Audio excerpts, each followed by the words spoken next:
You are listening to Leaders and Legends, a podcast produced by Veteran Strategies and featuring conversations with fascinating and impactful men and women who have shaped our world, our communities, and our history. My name is Robert Vane, Principal of Veteran Strategies, and your host for our discussion.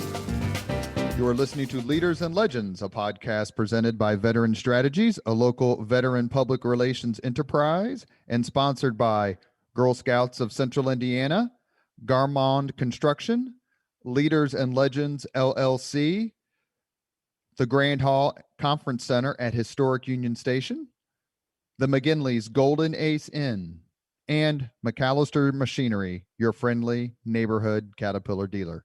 You may find all your sales and rental equipment needs at McAllister.com.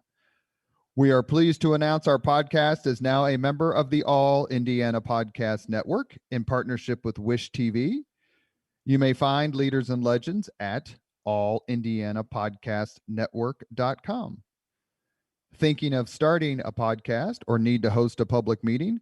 Let Leaders and Legends be your partner as you look for new ways to communicate your message. Please contact Chris Spangle and me at leadersandlegends.net. Thank you for joining us on the Leaders and Legends podcast. Our guest today is David Stewart. Mr. Stewart is a prolific author, and he turned to writing after a career practicing law in Washington, D.C. He also served as a law clerk to Associate Justice of the Supreme Court, Lewis Powell. And he is probably makes us double digits when it comes to Ivy League graduates here on the Leaders and Legends podcast. We should give a shout out to someone Mr. Stewart knows, and that is former guest Ted Boehm. Thank you, Mr. Stewart, for coming on the podcast. It's my great pleasure. Thanks for having me. Mr. Stewart has just released a new book, and it's called George Washington, The Political Rise of America's Founding Father. And I told him before the podcast began that this is the third book of his that I now own, and this is the first one that was sent to me for free. Mr. Stewart has mixed feelings about it, so I promise to buy another one of your books in the near future. Thank you so much. I'm very excited to talk to you. Thanks. His other books are The Summer of 1787, which examines the creation of the United States Constitution, and Madison's Gift, 5 Partnerships That Built America. Those are the two that I have. And he's also written a book on Andrew Johnson and the fight for Lincoln's legacy. And he wrote a book on Aaron Burr, a rascally figure to say the least. And it's called American Emperor, Aaron Burr's Challenge to Jefferson's America. So your new book is on George Washington. In my view, he's the single greatest American who ever lived, despite the recent attacks on him. And let's be candid here and legitimate examination of his legacy. What led you to write this book, and what about him did you not know that you now know? Well, I was drawn to him because, as you've noted, I've done 3 books on the founding era, and it just seemed to me I'd been writing around the main event, which is Washington. He's clearly the most important part of that time, and I wanted to understand him better. In particular, I became transfixed by the fact that he won 4 key elections in his life as Commander-in-Chief of the Army, as President of the Constitutional Convention, as President, our first president, and he won re-election also. So, yeah, of course he won them, but he won them unanimously. And that was no more common in the 18th century than it is today. And frankly, it's just amazing. And I wanted to understand how he did that.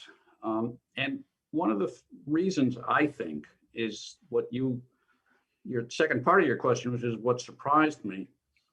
I was surprised by his interpersonal skills. We tend to think of him as this massive guy who, married a rich woman and was crazy brave in battle, which he was.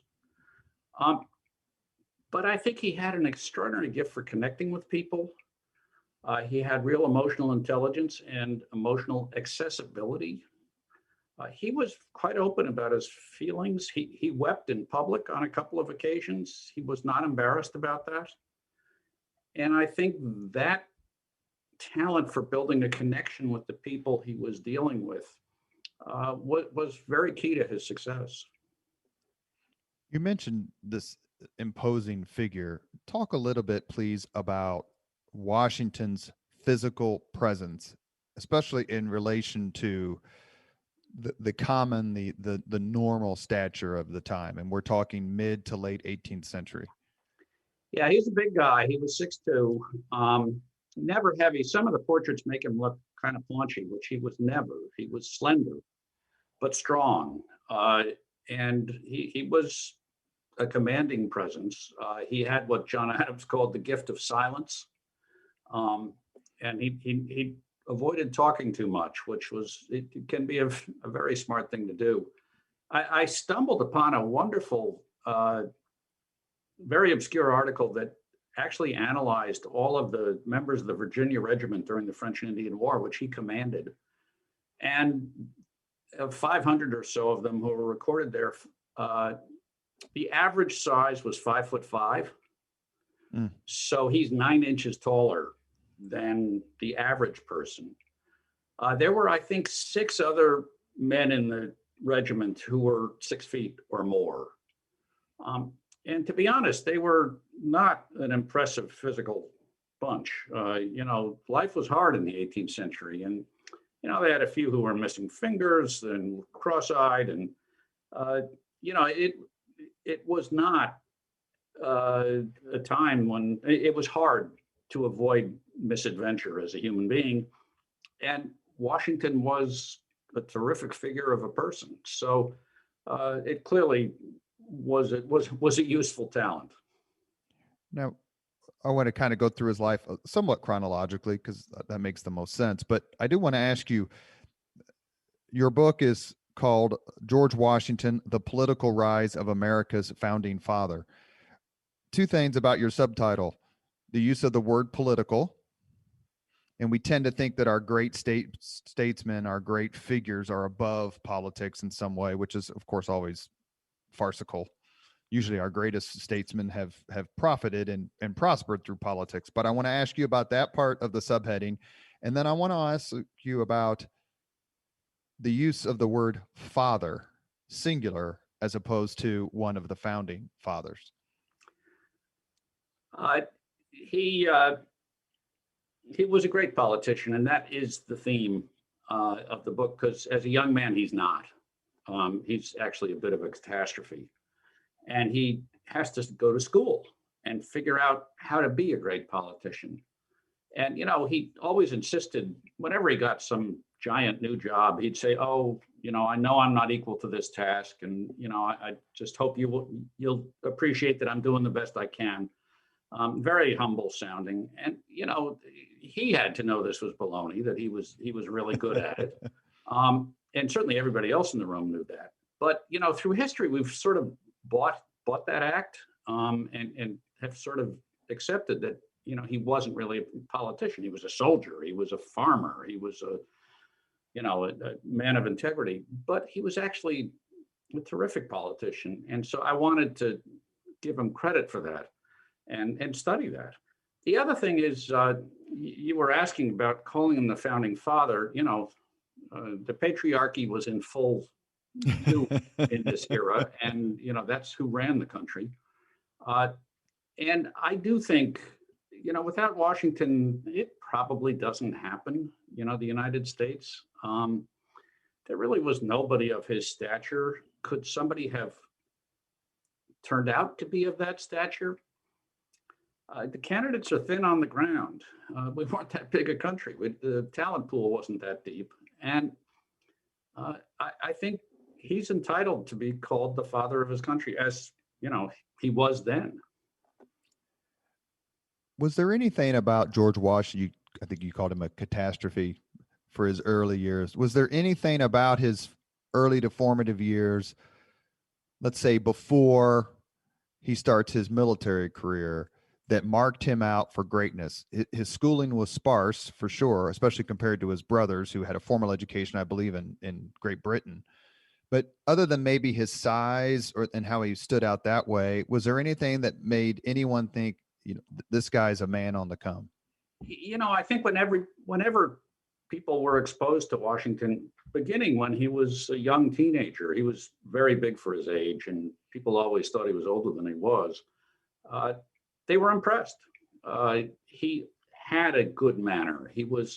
I was surprised to discover so many people referred to him as affable. He was easy to get along with, and he had an air of command. People have spent too much time worrying about his relationship with his mom, but there's no question that his mother also had an air of command, and that he took after her, and it was fairly natural to him. And when you're the biggest kid in the group, when you're the tallest man in the room, it's a little easier. And I think that helped shape him and did mark him out. I think people expected more of him. I have a very tall brother-in-law who always insists that tall people have to be more honest because everybody can see if they're cheating. I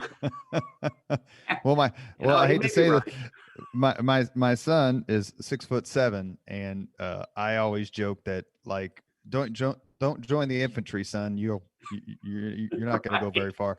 I guess my other son, who's about 6'4", actually did join the infantry in the military, in the army, and served 2 tours in Afghanistan, but he came back. But is height, size, looks, intelligence, all these sorts of upbringing, sort of like familial connections, these are the things that marked people for success, not just in 2021, but back in the 18th century.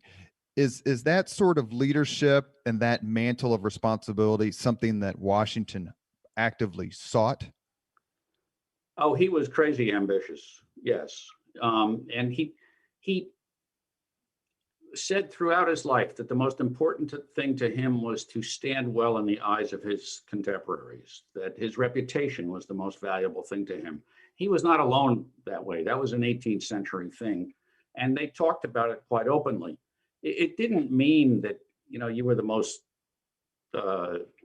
scandalous or the most sensational person, but it meant you were thought worthy, you were thought trustworthy. And so that was very important to him. And part of that is to have positions of responsibility and acquit yourself well to do your duty. And he was very duty driven his whole life. There are very few things that are more political than the officer corps of any given service in any given country at any given time. Was George Washington's martial abilities and inclinations a terrific sort of training course for his political rise? Yes, because he learned how to do it wrong. In the French and Indian War, he had a couple of great early innings and was catapulted to command of the Virginia Regiment. He was 23. He was commanding people 10 and 20 years older than he. And then everything went south. He had a couple of very unfortunate battle experiences where his men suffered and his performance was not great. And then he got stuck in this frontier war against the Indians on the western frontier of Virginia in the Appalachian Mountains, which, he couldn't win. His soldiers were lousy at it. The Indians were great at it. And for 3 years, he basically, every day was agony. He got testy about it. He got short-tempered, reckless. He ticked off all of his superiors. He tried to jump the chain of command a few times and got caught at it. And he left the armed services at the end of 1758, basically because he had fouled the nest. He was not going to have a career in the British military or in the Virginia military, he was done. He still had a residue of people thought, well, geez, he's an awfully brave guy. But everybody who was in a position to help him basically wanted him to go really fast and very far away from them. Washington is born, if I recall, in 1732. The French and Indian War, or the 7 Years' War, starts in 1756. So not long after the start of that war, which we can argue actually began, and correct me on this date, 1754. That's when Washington went west to try to get the surrender of the French at a fort I can't recall, but it started there and then cascaded into this Fort Duquesne, and 1754. Fort Duquesne. Thank you. And so then and I mean, if you wanted to be determinist about things, you could say that Washington's venture into Pennsylvania in 1754, and correct me, Mr. Stewart, if I'm wrong, you can draw a straight line to that from that all the way to the Congress of Vienna in 1815. If you want to be a determinist about history and go, this happened because this happened because this happened. But before the 7 Years' War, the French and Indian War is finished, Washington is out. But let me ask you, is his quest, for which he was ultimately denied, I think at least twice, for a commission in the British Army, if he had received that, one of the greatest counterfactuals in history?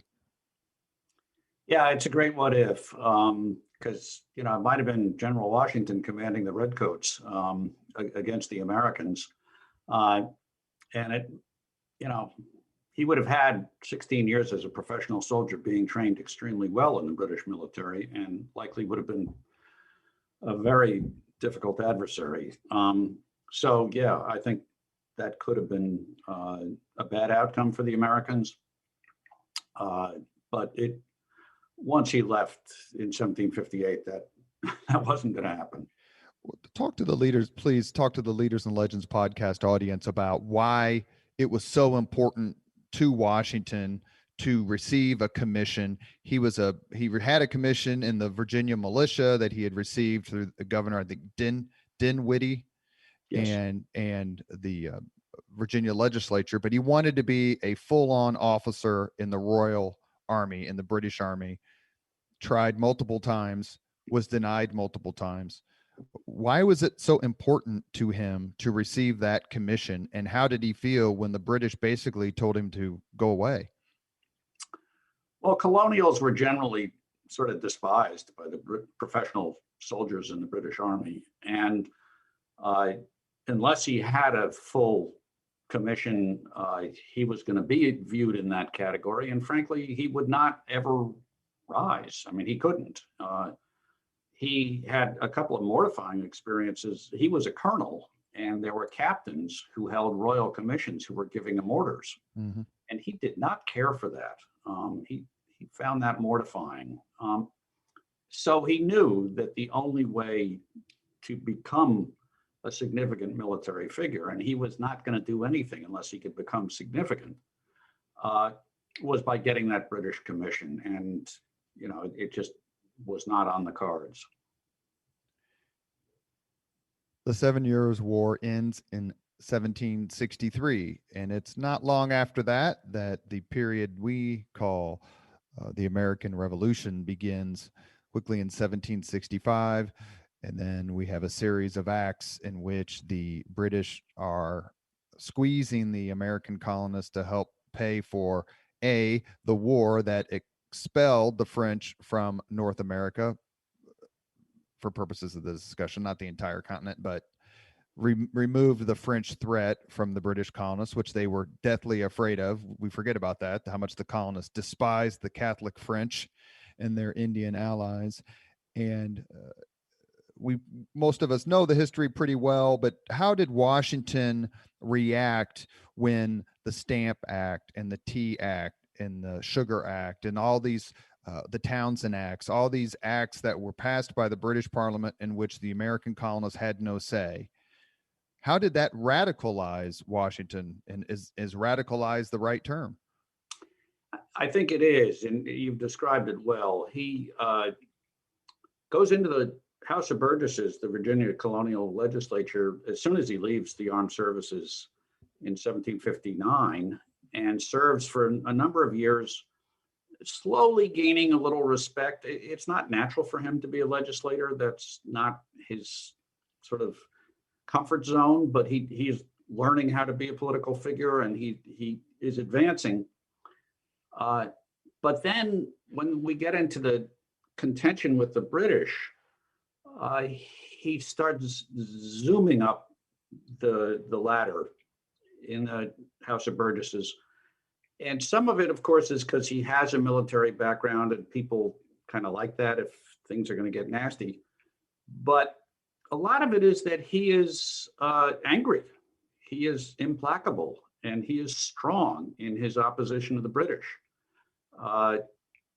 We sometimes, I think, forget that as early as 1769, he was saying, this may well end up in war, and we need to be ready for that. And as things continued to fall apart, he seemed prescient.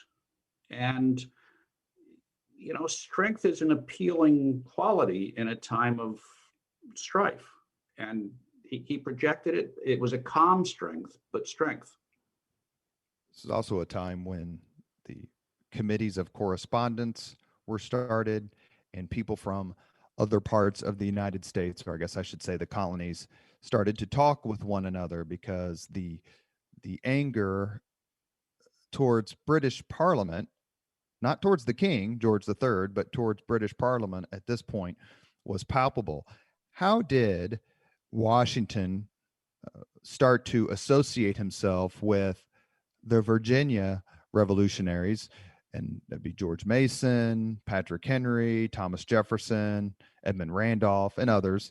And then how did they get connected with the folks in Pennsylvania and Massachusetts that were clearly driving the break with Britain? He knew all of the Virginians, and actually he knew a lot of people around the colonies, much more. Many of the Americans were provincial figures. They never got out of their own colonies much, but Washington had because of his military service. But he takes a leadership role right from the beginning. He has a pattern in his career of hooking up with very smart men who were very good with the pen. Washington was very modest about his abilities as a writer, and he would always reach out for somebody he thought was much better than him. And the first person he did this with was George Mason, who was a next door neighbor. Gunston Hall is right next to Mount Vernon. And they put together an association for a boycott of imports from Britain, which Washington took to the House of Burgesses, got adopted, and it became his plan. Mason stayed home because he was feeling sick. And they did that again in 1774, 1774, at a key point when things are really going downhill in the relationship with Britain. They prepare the Fairfax Resolves, which is this series of resolutions, very truculent resolutions challenging the British and saying we're not going to accept these taxes that we've had no part in, and basically saying we're prepared to go to war over this. Again, Mason wrote it. It was Washington's ideas as well as Mason's.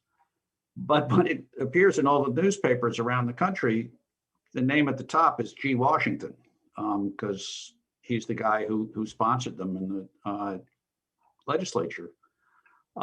So he gets great visibility from this. He does have a military reputation, which people know. And there is a connection going on between the different colonies through the committees of correspondence, as you say. But the key moment is when the First Continental Congress meets in 1774, And Washington is there as a leading Virginia delegate. He's not just some guy who's there. He's one of the leaders, and he does stand out. He's still tall. He's still got a military background, uh, and he's still got all of his other talents. And the other delegates all notice him and take his measure, and he does well. He also seemed to have had a significant reputation for personal bravery. It's shocking that he wasn't killed as many times. I don't know how many horses he lost, how many times his coat was shot through in some of the French and Indian War conflict battles. But he had that reputation of a man who wasn't scared, who was brave, who was willing to lead.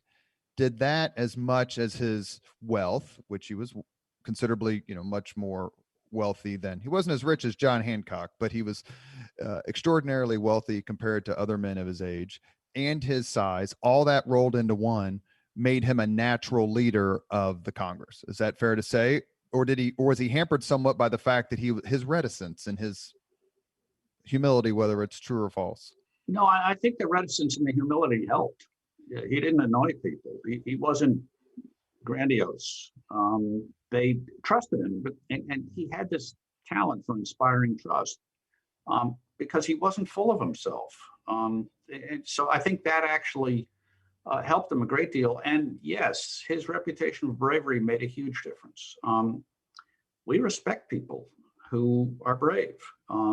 It's really, it's really hard to face death the way Washington did at particularly the battle with Braddock at the Monongahela.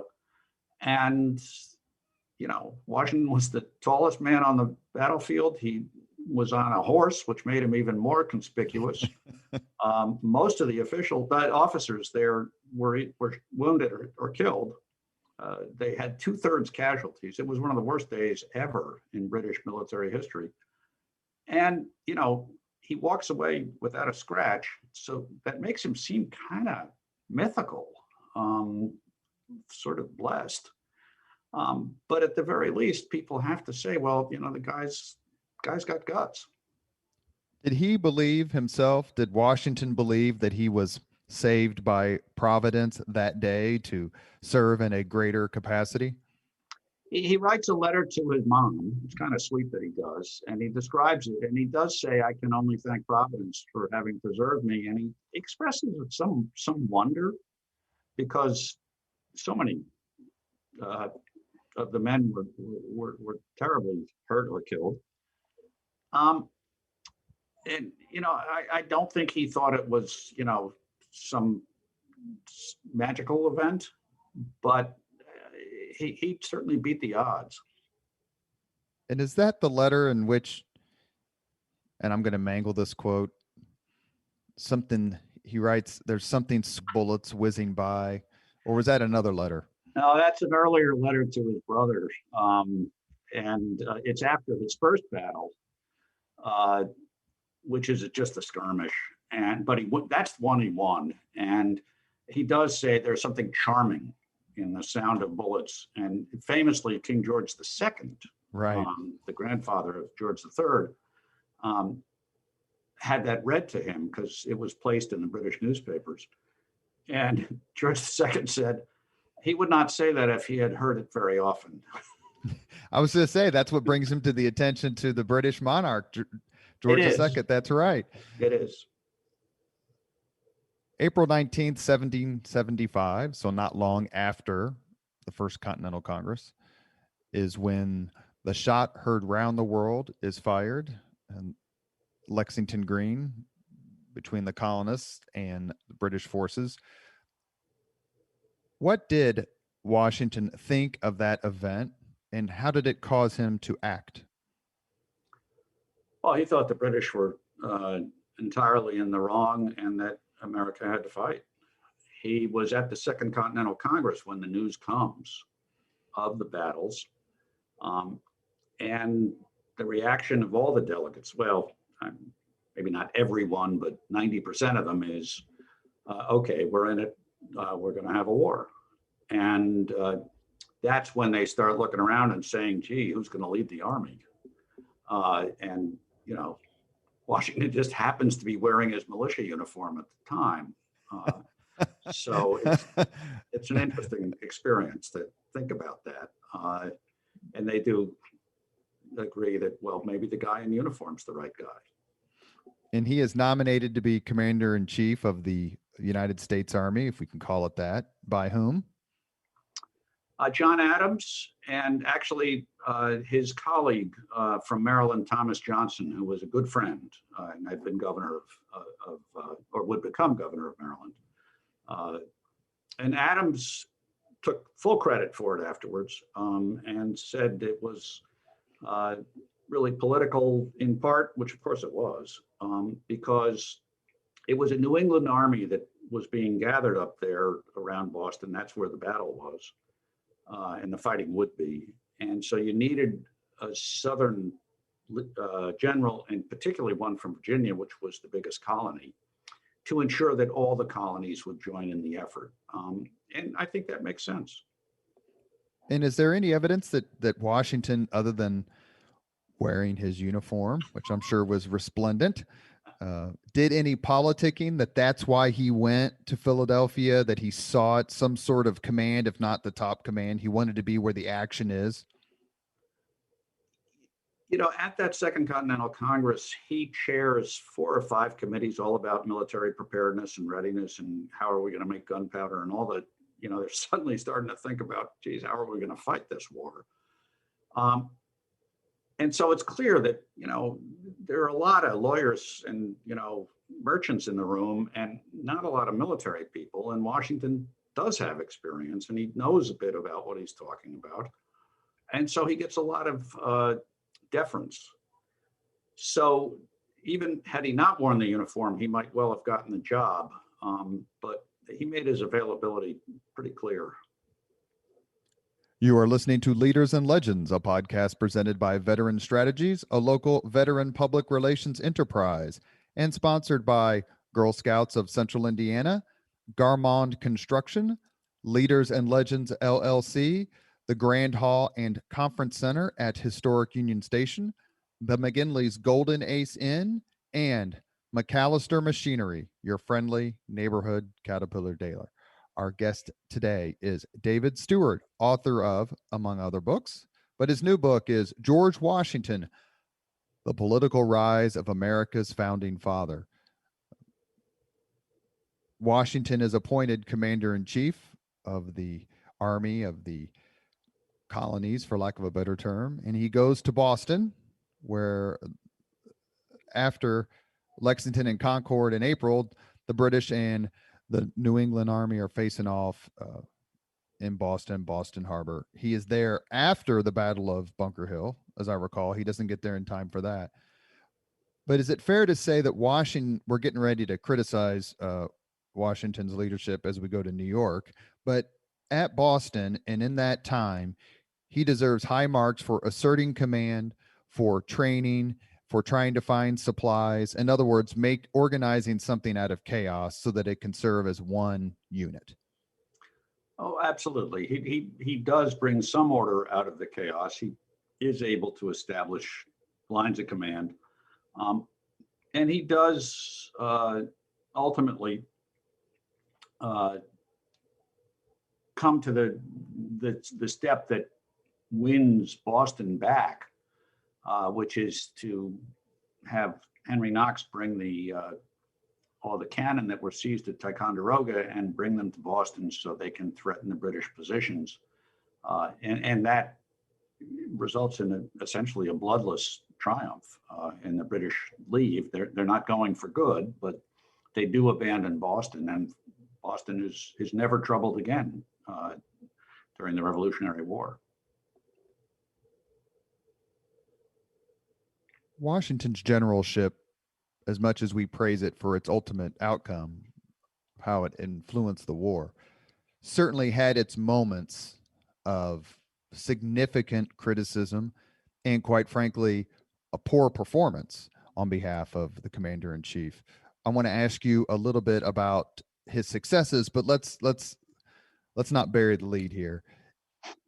he had some terror. He fought some awful battles. He made some ridiculously bad decisions, and he was saved more than once just by straight up luck. And I would define luck in this case, the timidity of the British generals who opposed him. What were some of those incidents where Washington didn't perform up to speed and just quite frankly got lucky? The battle in New York is the worst episode, and it lasts for a few weeks. It's not just a single day. He gets sucked into defending places he shouldn't be defending. He wants to, and New York is a terrible place for him to be fighting, period. There's a pretty good argument that he should have just left and left it to the British, because it was so surrounded by water that the British Navy was going to control all of the access in a way that would be very bad for the Americans. But he chose first to fight on what was called Long Island, really what is now Brooklyn, in a bad situation. He did have a trusted general there, Nathaniel Greene, who got sick and wasn't available. There was terrible coordination between the different units that were there. It was a bad loss. And Washington really didn't seem to be in control of what was going on. He does realize after a couple of days that things are dangerously bad, and he realizes he needs to get out of there. And so he withdraws his troops, and he does it in the middle of the night. And there is this providential, you could call it again, it was Providence, fog that descends upon the effort, so the British can't see that they're leaving and that they're going across the East River to Manhattan. Unfortunately, in Manhattan, it doesn't go any better. I won't do chapter and verse, but he loses 3 or 4 battles, and finally, he does not abandon Fort Washington, which is a current neighborhood in Upper Manhattan. And the British take it. They capture about 3,000 soldiers and lots of supplies. It's really an awful day for the Americans. Washington has managed to get across to New Jersey with a bunch of his soldiers, but it was a bad performance. He fought the wrong battles in the wrong ways. Is that the first, and I'm guessing it is, but is that perhaps maybe one of the most fervent politically charged in a negative way atmospheres he has to deal with as commander in chief? I think the buzzards didn't start circling right away, both because it was so dangerous. It was a bad time. Everybody knew that, but also the Americans still sort of had the glow of, the independence and feeling brave about themselves. New York happens, the battles happened just a couple of months after the Declaration of Independence. And he is able to retrieve it within 3 months with one of the most amazing reversals of history when he wins at Trenton and Princeton. They are not giant battles. They're actually rather small, but they're terribly important for morale and for his reputation. He was not, I think, in danger of being replaced until then, although it could have been coming pretty soon thereafter, just because, and there was no shortage of people. He recognized there was a danger the Army might just fall apart. Forgive me, Mr. Stewart. I was just going to say, and there was no shortage of generals who would have gladly taken his position. As you point out, officer corps tend to have ambitious people in them.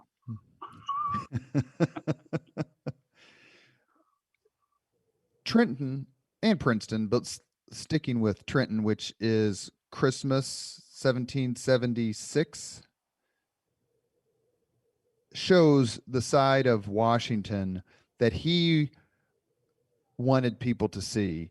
in the sense that he didn't want to fight all these defensive battles. He wanted to be audacious and attack and win those laurels. I think not only for his personal reputation, please correct me, but also he thought that's how wars were won.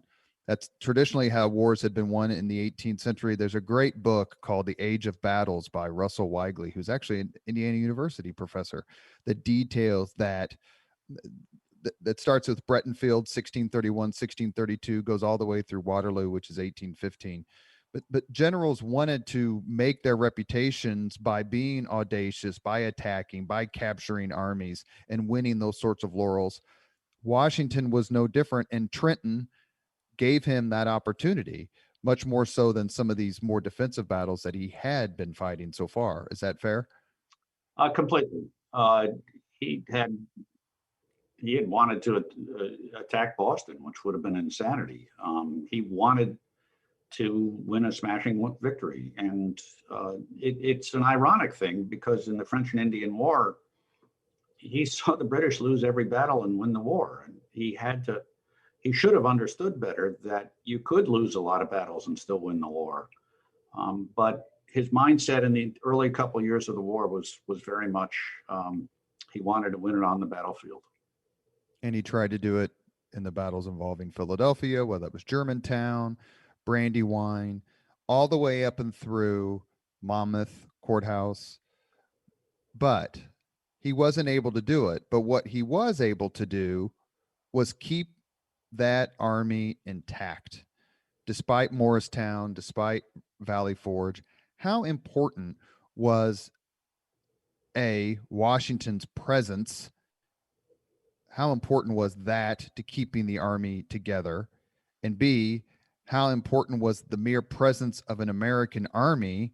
How important was that to keeping the war alive, especially when it comes to European support?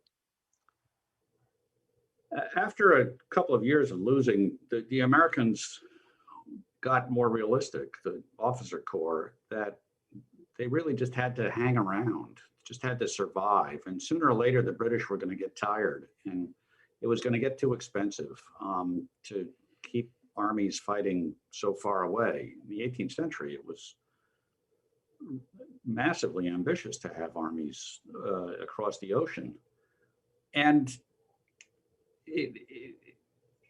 with Washington, he comes to this realization, and it does begin to influence him. I would insist, actually, that I think Monmouth actually was a successful battle. It had some messy moments, but at the end of the day, the Americans are in command of the battlefield, which they had never been before since Boston. And it made a huge difference, and it kept the army, it gave the army heart when they needed heart. And Washington's leadership through all the terrible winters they endured was essential. He was able to persuade the soldiers that he cared and he was fighting for them and he was doing everything he could. And we have to recognize that these soldiers underwent hardships that we can't even imagine: disease, lack of food, lack of clothes. And they endured it largely, well, in significant part, just because of their idealism for the cause. And that should make us stop and think. And the mere existence and perseverance of the army was noted by countries in Europe. Oh, yeah, of course. And that we got credibility. Through this period, the United States of America exists only wherever Congress was, which frankly, it was moving around to try to avoid the British. I was just getting ready to say. Go ahead, I'm sorry. They were on the run some of the time. And where the army was, there was nothing else that was the United States of America. Was Monmouth the battle? Washington gets there, I'm going to say late, but he gets there kind of after it starts and it's going badly. Then he takes command. But the American commander, was that Charles Lee? Was he in charge? Yeah, Lee had commanded the vanguard and had basically putzed around for 6 or 7 hours in killing heat. and was leaving the field with all of his men. And the British were hard on his heels. And Washington rides up and basically says, "What in God's name are you doing?" Yeah, And doesn't he he cuss does him rally the out? troops, and he gets the high ground, which is essential, and fights him fights him even. I thought I had read one time where like Washington, who were listing all his virtues, we should say that Washington was famous for a tyrannosaurian temper, which he fought hard to keep in check. But he screamed at Lee, Major General Charles Lee, who was a cared more about his damn dogs than he did anything else, and whoever he was sleeping with at the time. It was an awful general, but had served in, I think, in the British Army or something like that. So he was held in high esteem. But Washington cussed him out on the battlefield, sent him to the rear. Am I getting this right or wrong? Partly right. There is some myth associated with this. I mean, Washington absolutely had a titanic temper that he fought his whole life to control. Um, and it's clear he lost it when he confronted General Lee, who was a very exotic and eccentric fellow, but pretty smart. And there is an account that, Washington turned the air blue with his curses, but that account was written by somebody who wasn't there, who wrote it 20 years later. So it's pretty dubious. It's clear that he was enraged, and you couldn't miss it. But he had to rally the troops. I mean, the British showed up 15 minutes later. He didn't have time to stand around and scream. And he was able to do that. And I do think, ironically, Washington was better improvising his battles than he was planning them. His planned battles tended to be quite intricate and not really to anticipate all the things that would go wrong, and they often did. But this was a moment where he was able to just seize that occasion and inspire the men and find the right place to be for them to succeed. How much did it bother Washington that up until, and we're going to get to this, we'll discuss the surrender at Yorktown, which is October 19th, 1781, and then we'll move on. But up until that time, the biggest victory in the American Revolution was the Battle of Saratoga in September and October of 1777, which Washington did not win. He was not there. Instead, it was Horatio Gates. Well, it's mostly Benedict Arnold and Daniel Morgan, but Horatio Gates is in command of the army, receives the surrender of an entire British army, which led directly to European intervention in the American Revolutionary War, without which the war would never have been won, in my view. But please push back on that. But did it bother Washington that Gates had won the signature victory of the war and he hadn't? He never said that, but it obviously did. You can see from his conduct. And all of the guys around him, Hamilton and John Lawrence, all basically, and Lafayette, they all basically said, well, a child of two could have won that battle in Saratoga. He outnumbered the British 3-1. They had just slogged through the Adirondacks. They were exhausted, poorly supplied, and it was no big deal. Clearly, it rankled that the great victory had been won by Gates, and there was a move. It's called the Conway Cabal, and I do address it in the book, to put Gates in charge as commander-in-chief and replace Washington, which Washington very deftly pushes aside. I think it shows his political skills very well. So the Yorktown battle loomed very large to Washington. He really leaps at that opportunity. He can see that Cornwallis has gotten himself in a bad spot, and he's got the French with him, which is essential, as you point out. Without the French, we probably don't win. And also there is a French fleet, which is able to screen off the British fleet. So everything breaks his way for Yorktown, maybe the way everything broke Gates's way for Saratoga. And he does manage to capture another British army. This is the second British army that has been completely captured by the Americans. And it basically tears it for the British political leadership back home. This war is not worth it to them. Oh God, it's all over, exclaimed Lord North, who was the prime minister for George III at the time. The Treaty of Paris ends the Revolutionary War. It's September 1783. But perhaps one of George Washington's two of his greatest services to his country happened roughly around this time. One is I'd like to talk to you, or would like for you to talk to us about he resigned his commission and how he diffused the insurrection among his officers who were upset about back pay and respect and various other things. Yeah, those are great moments, and I think, again, show his political talents.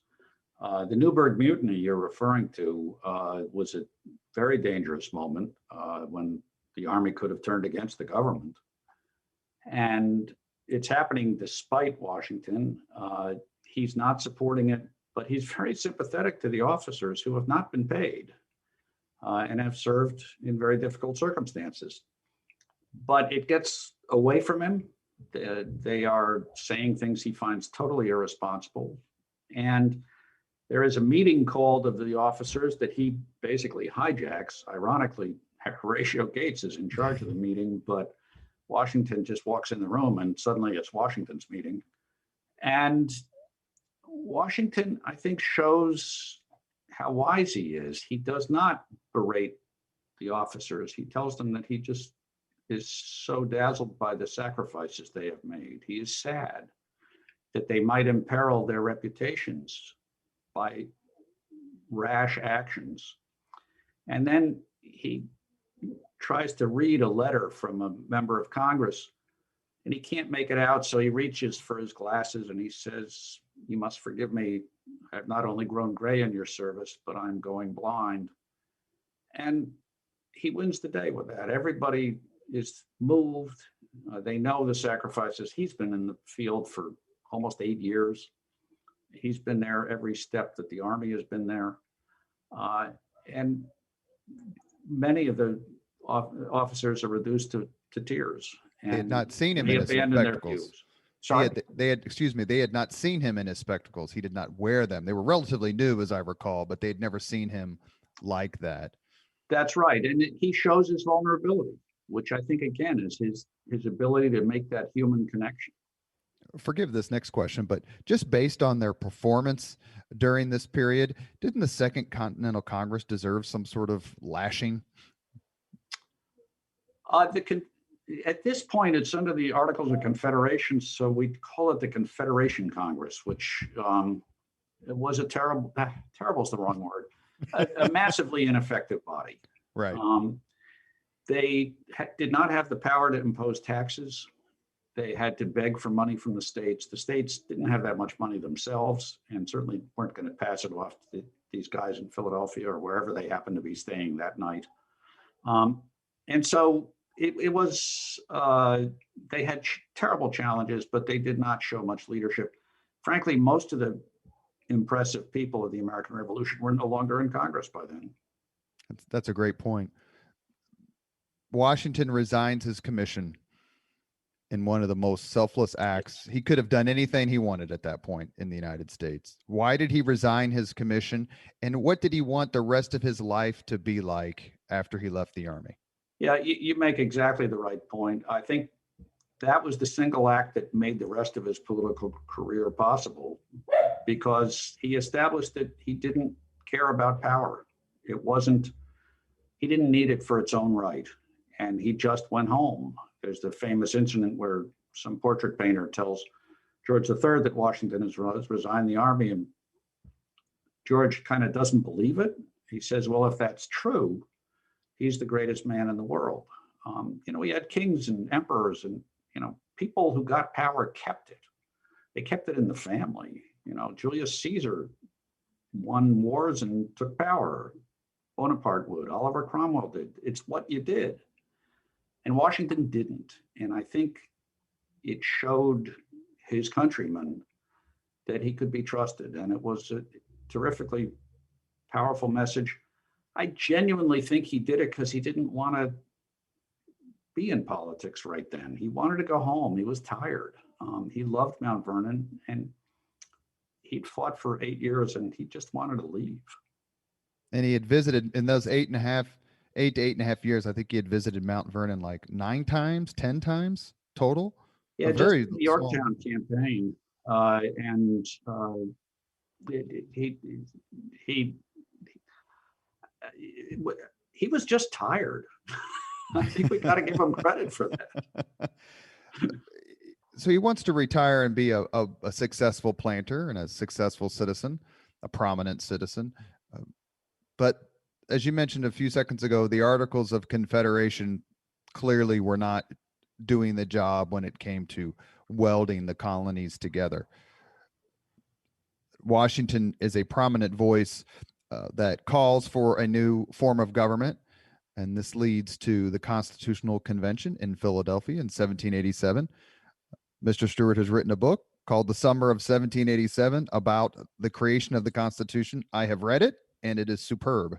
If you love this period in history, please pick this book up. It's very concise. It's very well. It's actually the anecdotes in it are what make it so fun to read. Mr. Stewart really does a terrific job of bringing out the personalities. And you get any group of people together, no matter how bright or what they look like or how educated they are, and there's going to be problems. And the Constitutional Convention 1787, despite its ultimate brilliance, certainly brings out those personalities. Of course, any place Alexander Hamilton is means there's going to be some sort of fight somehow, some way. How important was George Washington to the success of the convention just by being elected unanimously presiding officer of the convention, nominated by Benjamin Franklin, with whom I read a terrific book. I think it's by Thomas Fleming about the relationship between Franklin and Washington, and how Washington just really revered Franklin. And I don't know if a father figure is the right term, but just thought so highly of him. And Franklin's efforts in Europe during the American Revolutionary War are just absolutely indispensable. But if Washington doesn't go to Philadelphia, if he says, I've had enough, I support what you're doing, but I'm going to stay at Mount Vernon, let me know how it goes. How different is the Constitution, and how different is the convention? I think there's a better than even chance that the country doesn't become the United States. I think there was open talk about dissolving into three separate countries: New England, the Middle States, and the South. There's a lot of forces pulling them apart. Not enough forces pulling them together. And, there was one fellow who had the stature to make it happen. And what Americans asked after the Constitutional Convention basically was, is Washington for it? And if Washington was for it, then it was okay for them. And he had very few requirements from the Constitution.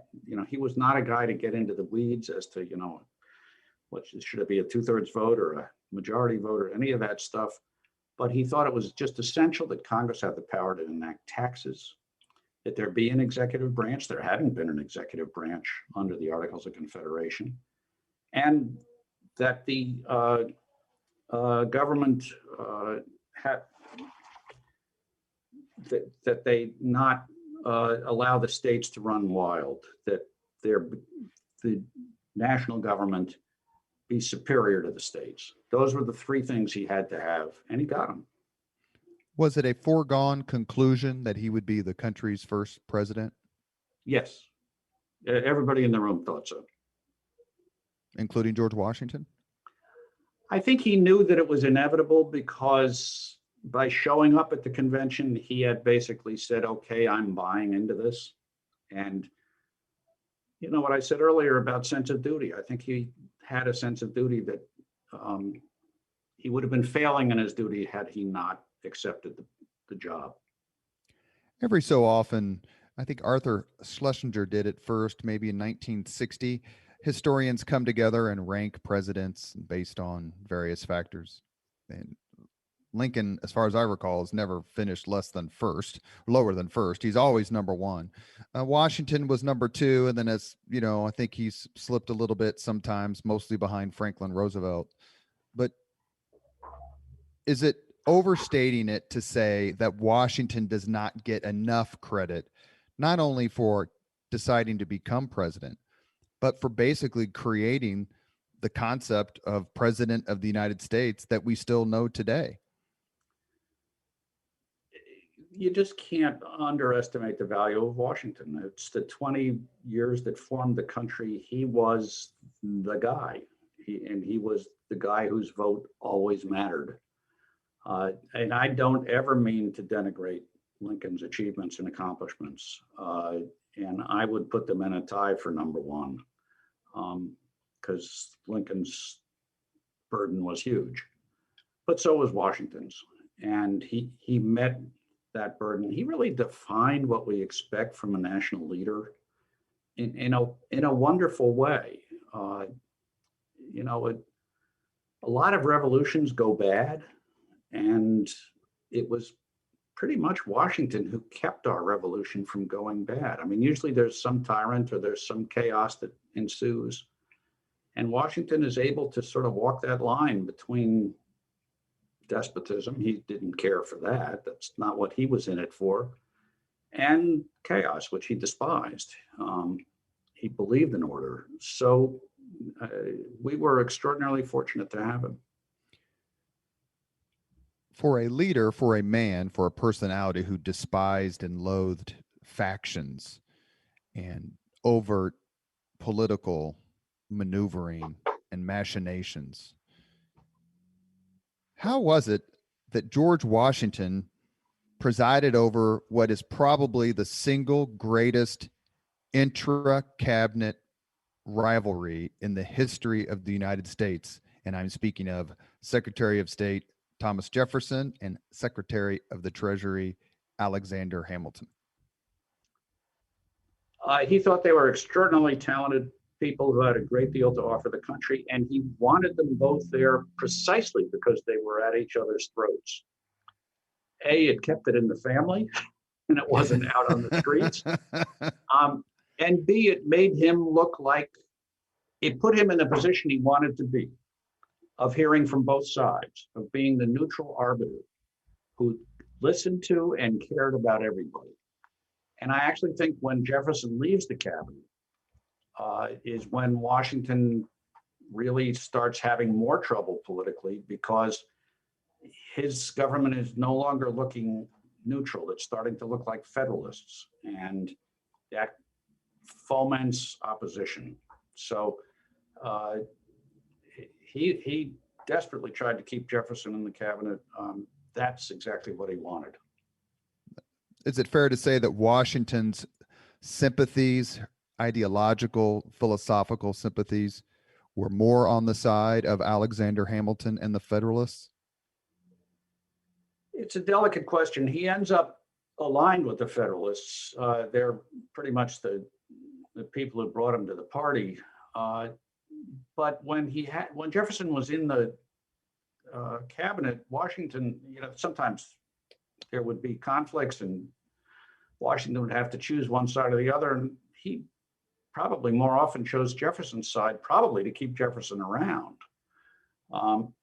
So he desperately tried to play it down the middle. I think instinctively he was a conservative person. He certainly believed, one of the great points of contention was, should we be siding with the British in this European war or with the French revolutionaries?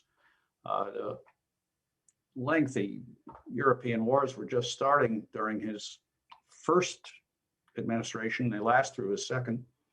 And he does not want to be part of that. Hamilton and the Federalists are with the British. The Jefferson and the what he calls the Republicans are identified with the French revolutionaries because they're revolutionaries and because they supported us in our revolution. And I think Washington's judgment, I don't think it's his emotions, I think his judgment is that it would be crazy to get into another war with Britain. that we have to make peace with them because they've got that darn Royal Navy, and that's very threatening to a maritime country like us. And so he makes a treaty with Britain, which is very controversial, but I think was extraordinarily shrewd and wise. And that does cause Jefferson and his crowd to be very angry and to oppose Washington's administration. We did a podcast with famed Lincoln historian Harold Holzer and about his book called Presidents and the Press. And he talks a little bit about Thomas Jefferson's funding out of the State Department of this horrifically anti-Washington rag. How did Washington, and I know the answer to this, and I hate to give you the softball, but how did Washington view the press, and what was his reaction to having his fellow Virginian, someone who had been a friend of his for decades, fund and be a part of something that was so vicious? Well, that's one of the occasions we know when he really lost his temper. And he may well have turned the air blue with his curses. Apparently, he carried on for 30 minutes at a cabinet meeting. In a letter, when he not calm down much, he referred to the newspaper people as infamous scribblers, which is a wonderfully contemptuous term. And but he felt betrayed, and he thought these newspaper people were not patriots and were wrong. And so it was a bad experience for him. By the time he leaves the presidency, he is really desperate to get out and to go home. He does not enjoy his last couple of years as president. He served one term, and it's fair to say he didn't necessarily want to run for a second, but couldn't figure out who would replace him. And he had several people saying, hey, look, we need you for another 4 years. How close did he come to running for a third term? Not close at all for a third term. And I would claim and do in the book that, he was desperate to leave after the first term. I think he probably figured out that he'd had a pretty good run and the second term might not be so good. And one of my favorite pieces of Washington information is his inaugural address for his second term is the shortest inaugural address in history. It's 4 sentences long. And he basically says, I'm honored that you've chosen me again. If I do anything wrong, you can impeach me. I'll see you later. That's I say in the book, it was barely civil. I mean, he clearly didn't want to be there. And his friends had talked him into it. They'd said, there's nobody else. You got to do it. So he did it, but I don't think he wanted to be there. The last few minutes we have on the Leaders and Legends podcast with author and historian David Stewart. We think of the greatest addresses, written or spoken, in American history. And Thomas Jefferson's Declaration of Independence and Abraham Lincoln's Gettysburg Address and his second inaugural address, and most of the things Lincoln said are always on the list. You could think of maybe Franklin Roosevelt's inaugural address in 1932, John Kennedy's in 1960. The list goes on and on. But contemporaneous to the times, and we may have forgotten it now, Washington's farewell address after leaving the presidency was rightly exalted as a beautiful piece of writing, which we should say was basically ghostwritten by Alexander Hamilton to a large degree. How important was Washington's farewell address as a piece of history and as a piece of political advice? And what was in that address? I think it was terribly important. It was to Washington, but, it was the sort of thing that schoolboys for the next 60 years had to commit to memory and recite. And I wish people read it carefully today. It's a little long, and that's probably why people don't. But he has a number of very wise elements. But the most important to me is his discussion of partisanship, which he felt was running rampant. And most people agree that the 1790s was a really bitter time. Uh, and he says, of course, human beings are going to be partisan. That's just who we are. That's going to happen. But we can't let it get carried away. That when that happens, suddenly you're not thinking anymore. If you take power from your opponent, you reverse everything they did, even if it was a good idea. And then he takes power back from you and he reverses everything you did, even if it was a good idea. And sooner or later, you end up with somebody who decides, well, I'll just take power. And you have a tyrant. And it was a very sophisticated appreciation of where partisanship leads that I think we have to be careful about in our era as well as in his. And his understanding of it and presentation of it, I just found extraordinarily powerful. I should have also mentioned President Eisenhower's farewell address when he left the presidency. What is Washington's greatest political achievement? And by political, I mean small p, not big P. The United States of America, that he was able to take the government sketched out by the Constitution, and anybody who's done constitutional law knows it's just sketched out.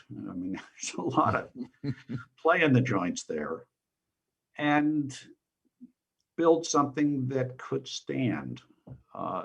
He was part of this creating the structure of the Constitution, and then he was central to making it work. And that was the job he took on as president, and I think he performed it while, as I said earlier, modeling what a president should be.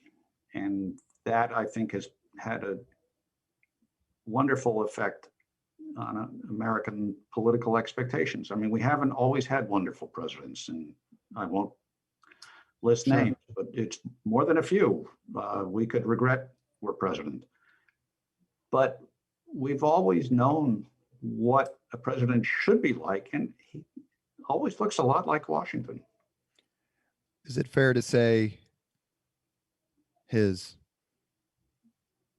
greatest failure was in not figuring out, either at the convention or while president, how to handle the issue of slavery in the United States? Yes. He understood it, especially after the war, where he had Black soldiers who suffered and died for his liberty, and he understood at a core level that his participation in slavery was a crime. He tried to get out of it personally. He advocated behind the scenes to do something about it, but he was not courageous about it. He did not step out in front. And there was a notion among the founders in that era that somehow slavery was going to just disappear. It was such a terrible thing, we would just stop it. That turned out not to be true. And he certainly could have done more. He freed his slaves in his will, the slaves that he owned. It was the most he could do. I think it was an act of atonement, a personal act. He said, he wrote at one point, I trust this would not displease my maker.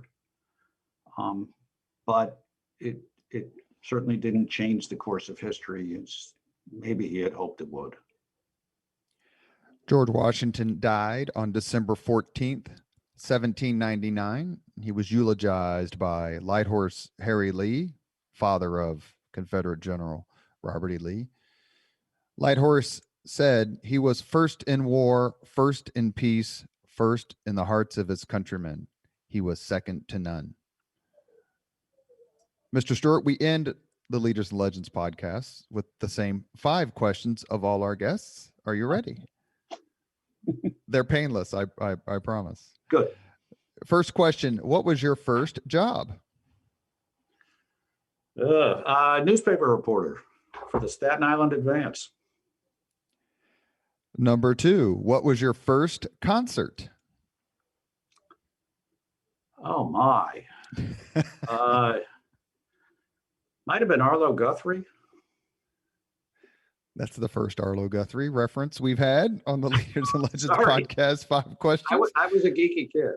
Well, you're in New York, right? So everybody comes to New York City. Good for you. Number 3, if you could suggest any book for someone to read, which book would you choose? Oh, this is going to sound off the wall, but the books I have loved most are actually the spy novels of John le Carré. I think they're brilliant studies of human nature, and they're also just compelling stories. So maybe you don't walk away a better person, but you will have had a wonderful time. This question will be particularly difficult for you, so I apologize in advance. If you could witness any event in history, be there as it happens, which event would you choose?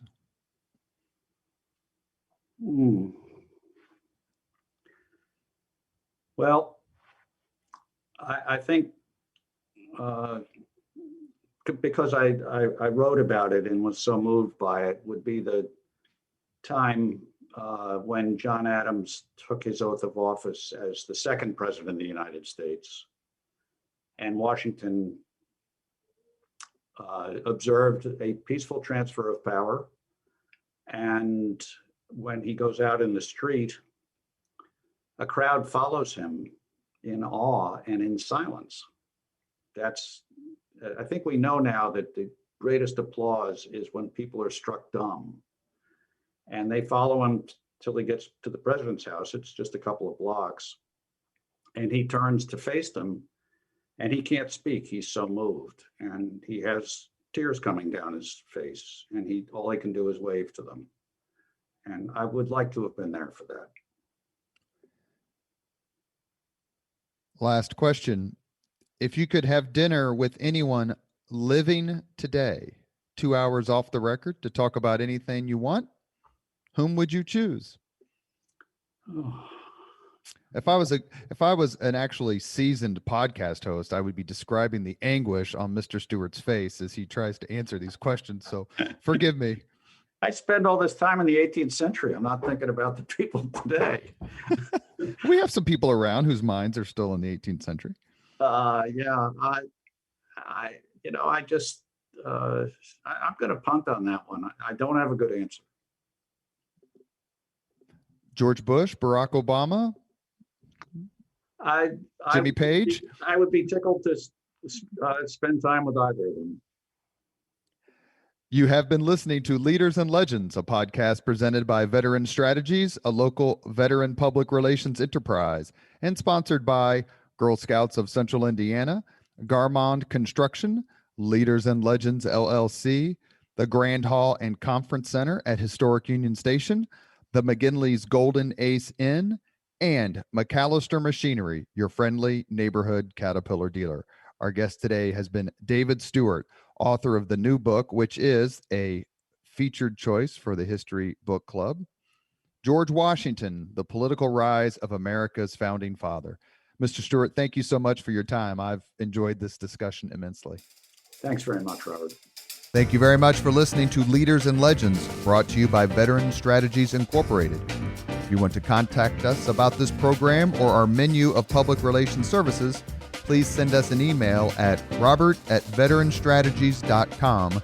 That's robert@veteranstrategies.com.